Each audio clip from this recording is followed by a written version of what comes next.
Hello and welcome दोस्तों आज इस वीडियो में बात करेंगे आरकॉम में क्या हो रहा है और आरकॉम की जो दिक्कत है इससे और किन किन कंपनी के ऊपर इफेक्ट आने वाला है।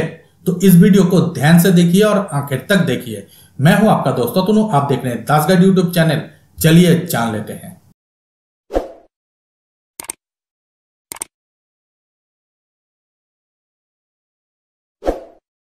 दोस्तों आरकॉम की शेयर पिछले कुछ दिनों से अपर सर्किट लगाते ही जा रहा है, तो इसके पीछे कोई ना कोई नया या फिर अच्छा इंफॉर्मेशन आया ही होगा, तभी जाकर कोई एक कंपनी का शेयर्स अपर सर्किट में चलता है।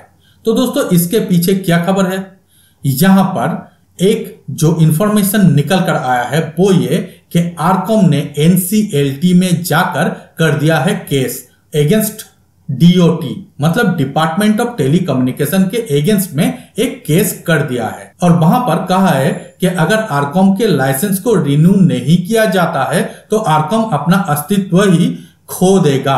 और अगर आरकॉम अपना अस्तित्व ही खो देता है तो आरकॉम में जितने सारे कंपनी इन्वेस्ट कर चुके हैं, मतलब जिन सारे कंपनी का पैसा आरकॉम में ऑलरेडी लगाया हुआ है, उन सारी कंपनी के ऊपर भी बहुत ही ज्यादा दिक्कत आ सकता है। और इसी चीज के ऊपर एक वर्डिक्ट आने का जो टाइम था वो था 15 जुलाई 2021, मतलब इसके ऊपर कुछ ना कुछ एक बातें NCLT के तरफ से आने को था, लेकिन 15 जुलाई 2021 को इसके ऊपर कुछ भी इंफॉर्मेशन नहीं आया है। और DOT के पास से भी कोई भी किसी भी तरीके की खबर नहीं आया है कि DOT आरकॉम के स्पेक्ट्रम के लाइसेंस को आगे रिन्यू करेगा या फिर नहीं। और मार्केट के जानकारों का सोचना है कि शायद आरकॉम के लाइसेंस के वैलिडिटी और कुछ दिनों तक बढ़ाया जाए या फिर आरकॉम के लाइसेंस कुछ दिनों तक और रिन्यू रखा जाए। दोस्तों इसके पीछे मेन जो कारण बताया जा रहा है वो ये कि आरकॉम के ऊपर 53 कंपनी के द्वारा इन्वेस्ट किया गया है, मतलब उन सारे कंपनी का फंड पूरी तरीके से डाइल्यूट ना हो जाए, इसीलिए शायद कुछ दिनों की और मोहलत दिया जा सकता है इस कंपनी को, मतलब आरकॉम को, ताकि आरकॉम के जो एसेट्स हैं इसको दूसरी बार सेल करने की कोशिश कर पाए। हालांकि ये चीज अगर DOT के तरफ से किया जाता है तो इसको वेल एंड गुड हम लोग कह सकते हैं, लेकिन DOT अगर किसी एक पर्टिकुलर कंपनी को कि इसी तरीके की बेनिफिट देता है तो दूसरे भी बहुत सारे कंपनी है जिन लोगों को भी बेनिफिट देना होगा। ये बातें भी DOT को सोचना पड़ेगा। अब दोस्तों DOT क्या सोचता है या फिर इसके ऊपर क्या हो सकता है वो मैं कुछ देर बाद बता रहा हूं। फिलहाल आरकॉम से ही चिपके रहते हैं।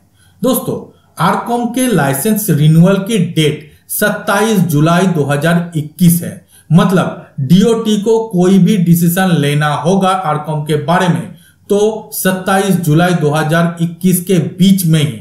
और मुझे लगता है या फिर ऐसा ही लग रहा है कि DOT शायद आखिरी के दिन पर जाकर ही इसके ऊपर कोई डिसीजन लेगा, मतलब 26 तारीख तक कोई डिसीजन आने की संभावनाएं नहीं है।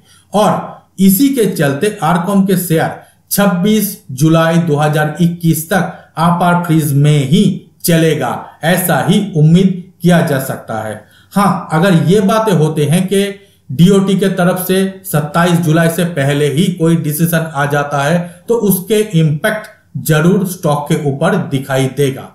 अब दोस्तों इंपैक्ट कैसा हो सकता है, अगर DOT और भी कुछ दिनों के लिए आरकॉम के जो लाइसेंस है इसको बढ़ा देते हैं, मतलब आरकॉम के लाइसेंस के वैलिडिटी को बढ़ा देते हैं, तो आरकॉम के स्टॉक के भाव यहां से करीबन डबल जा सकता है, मतलब 8 रुपए तो मानकर चलिए। और वहीं पर अगर नेगेटिव इंपैक्ट आता है, मतलब DOT के तरफ से आरकॉम के लाइसेंस रिन्यू नहीं किया जाएगा ऐसा खबर आता है, तो यहां से आरकॉम के शेयर्स के भाव नीचे और कितना नीचे जाएगा यह भी बताना बहुत ही ज्यादा मुश्किल हो जाएगा। अब दोस्तों इन सारी चीजों को देखते हुए आप सभी के मन में यह सवाल आएगा, तो आरकॉम के शेयर्स को लेकर हम लोग करें तो करें क्या। जो लोग अभी भी आरकॉम के शेयर्स होल्ड करके रखे हुए हैं या फिर जिन लोगों के पास आरकॉम के शेयर्स अभी भी हैं वो लोग इंतजार कर सकते हैं 26 तारीख तक, ये तारीख आप लोग गोल मार्क करके रख लीजिए, 26 तारीख तक इसके ऊपर आप लोग होल्ड कर सकते हो। और इस बीच कोई भी न्यूज आए तो उसके इंपैक्ट इसी शेयर्स के ऊपर दिखाई देगा, ये बातें भी जानकर ही होल्ड कर सकते हो। और अगर किसी को लगता है कि आरकॉम के शेयर्स के ऊपर अभी इन्वेस्ट किया जा सकता है या नहीं, तो मुझे लगता है कि अभी इन्वेस्ट की कोई भी जगह नहीं है। हालांकि अगर हम टिकट टेप की बात करें तो यहां पर एंट्री पॉइंट दिखा रहा है, मतलब यहां पर भी एंट्री किया जा सकता है। लेकिन इसी के साथ टिकट टेप में रेड फ्लैग फाउंड भी दिखा रहा है। तो दोस्तों दोनों चीज तो कॉन्ट्रा एंट्री हम लोग कह सकते हैं। अगर टिकट टेप के ही हम बात करते हैं तो यहां पर फोरकास्ट की भी बात कर लिया जाए तो टिकट टेप में फोरकास्ट क्या दिखाते हैं, तो यहां पर फोरकास्ट 0, मतलब कुछ भी नहीं, एक भी कोई नहीं है जो कि रेकमेंड कर रहा है कि आरकॉम के शेयर्स के ऊपर अभी खरीदारी किया जाए। और मुझे लगता है कि जो लोग इन सारी तरीके की रिकमेंडेशन करते हैं वो लोग मुझसे तो ज्यादा ही जानकार है। और अगर जानकारों के द्वारा भी इस स्टॉक के ऊपर रिकमेंडेशन नहीं आता है तो फ्रेश बाइंग की जगह भी नहीं बनता है, ऐसा मुझे लगता है। अब दोस्तों एक बार थोड़ा सा चेक कर लेते हैं कि आरकॉम के कितने वॉल्यूम में काम हो रहा है। मतलब पिछले दिनों आरकॉम के ट्रेड हुआ था 5657,283 नंबर ऑफ शेयर्स में, और इसका टोटल जो वैल्यूएशन होते हैं वो भी 222.90 लाख। मतलब आप लोगों को समझ में आ गया होगा कि कितनी कम दायरे में ये शेयर्स काम कर रहा है। अब दोस्तों ये सारी चीजों के अलावा भी शेयर्स की हेल्थ कैसा है, ये अगर हम लोगों को जानना है तो थोड़ा सा होल्डिंग पैटर्न के ऊपर भी नजर रखना चाहिए, क्योंकि ये शेयर आज के दिन में ऐसा कुछ भी नहीं कर रहा है। मतलब ये कंपनी आज के दिन में ऐसा कोई भी बिजनेस नहीं कर रहा है जिसके चलते इस शेयर्स के ऊपर मूवमेंट दिखाई दे। तो फिर शेयर्स में मूवमेंट दिखाई क्यों दे रहा है, यह सवाल सबके मन में होगा। और इसके पीछे मेन कारण है न्यूज। मतलब आज के दिन में आरकॉम के शेयर न्यूज बेस्ड कंपनी में तब्दील हो गया है। इसका प्रमाण अभी यहां पर देखिए, टिकट टेप में यही चीज दिखा रहा है। देखिए टिकट टेप में जो प्रोमोटर होल्डिंग है वो 5.18% प्रोमोटर होल्डिंग, जो कि शायद किसी भी कंपनी से सबसे ज्यादा कम के ओर होगा। मतलब इससे तो ज्यादा प्रोमोटर होल्डिंग किसी एक अच्छे कंपनी में होता है। अगर हम म्यूचुअल फंड की बात करें तो दोस्तों म्यूचुअल फंड वो ही सारी कंपनी है जो कि आपकी और हमारी पैसा लेकर शेयर मार्केट में इन्वेस्ट करते हैं और वहां से प्रॉफिट निकालकर आपको और हमको रिटर्न देते हैं। मतलब इन लोगों को अच्छा खासा जानकारी होना चाहिए किसी भी स्टॉक के बारे में। तो म्यूचुअल फंड के पास कितना है, यहां पर म्यूचुअल फंड के पास है 0.01%। मतलब है भी या फिर नहीं, ये भी शायद 2 दिन के बाद पता चले कि ये भी नहीं है, क्योंकि T+2 के बाद तो एक्चुअल में फिगर आउट होता है। खैर इसके बाद बात करते हैं डोमेस्टिक इंस्टीट्यूशन की, तो यहां पर भी 4.08% की होल्डिंग रख रहा है। और FDI की बात करें तो दोस्तों FDI के पास आज के दिन में 0.17% की सिर्फ होल्डिंग है।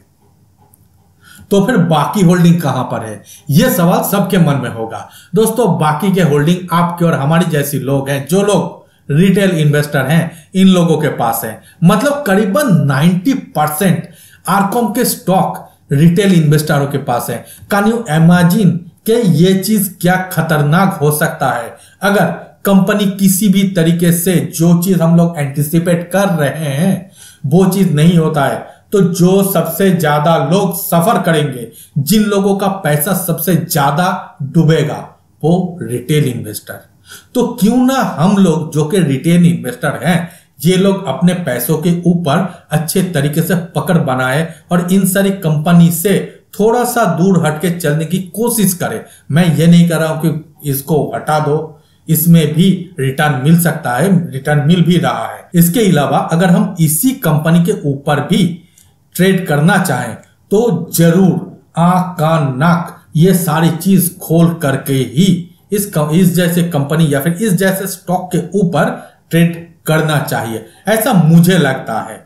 अब दोस्तों बात करते हैं डीओटी अगर आरकॉम के लाइसेंस को रिन्यू करते हैं तो क्या होगा। आरकॉम के लाइसेंस को रिन्यू करते हैं या फिर कुछ एक स्पेशल परमिशन देकर आरकॉम के लाइसेंस को चलाया जा सकता है, मतलब कंटिन्यू रखा जाता है, तो आरकॉम दोबारा से अपना जो एसेट्स है उसको सेलिंग के लिए बीड मंगवाएगा और मुझे उम्मीद है कि आरकॉम के जो एसेट्स है वो भी सेल हो जाएगा। दोस्तों आरकॉम अभी भी कोई भी किसी भी तरीके की बिजनेस नहीं कर रहा है, मतलब पब्लिकली कुछ एक चीज है एंटरप्राइज बिजनेस जैसे, वो छोड़ दीजिए। अब दोस्तों अगर आरकॉम के साथ इस तरीके की ट्रीटमेंट किया जा सकता है डीओटी के द्वारा, तो जो कंपनी आज के दिन में ऑपरेशनलाइज्ड है उन कंपनी के साथ भी इसी तरीके की ट्रीटमेंट किया जा सकता है।